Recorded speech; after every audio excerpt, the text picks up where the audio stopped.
সবচেয়ে বিপজ্জনক মানুষটা কে জানেন?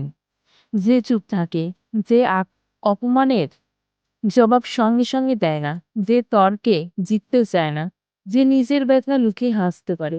আপনি তাকে দুর্বল ভাবেন, কিন্তু বাস্তবে সে নিজের শক্তি জমাচ্ছে। সবাই ভয় পেয়ে গেলে চুপ থাকে না। অনেকে বোঝে সব কথা বলার দরকার নেই। বুদ্ধিমান মানুষ প্রতিটা পরিস্থিতি পর্যবেক্ষণ করে। কথা বলা সহজ, কিন্তু চুপ থাকা চরিত্রের পরীক্ষা। যে চুপ থাকতে পারে সে রাগকে দাস বানাতে পারে। চুপ থাকা মানুষ বেশি দেখে, বেশি বোঝে। সব জায়গায় নিজেকে প্রমাণ করতে হয় না। চুপ থাকা মানে নিজের ভেতরে শব্দ শোনা। কম কথা বলা মানুষকে সবাই গুরুত্ব দেয়। মানুষ ভাবে সে দুর্বল, ভাবে তার কিছু বলার নেই, ভাবে সে ভয় পায়।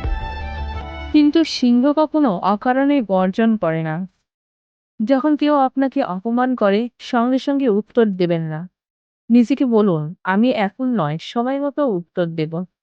কাজ দিয়ে উত্তর দিন, উন্নতি দিয়ে প্রতিশোধ নিন। 10 দিনের চ্যালেঞ্জ। দিন 1, অপ্রয়োজনীয় কথা কমানো। দিন 2, তর্ক এড়ানো। দিন 3, অভিযোগ বন্ধ। দিন 4, নিজের ভুল খোঁজা। দিন 5, সোশ্যাল মিডিয়া কম। দিন 6 থেকে 10, নিজের লক্ষ্য কাজ। 10 দিন পর আপনি আগের মানুষ থাকবেন না।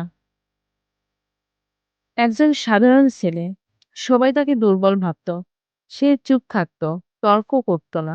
5 বছর পর সবাই তার অধীনে কাজ করত, কারণ সে কথা নয়, কাজ করেছে।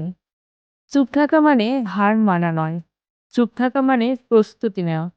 আজ থেকে সিদ্ধান্ত নিন, কথা কম বলবো, বেশি করব। মানুষ আপনার শব্দ নয়, আপনার ফলাফল মনে রাখবে।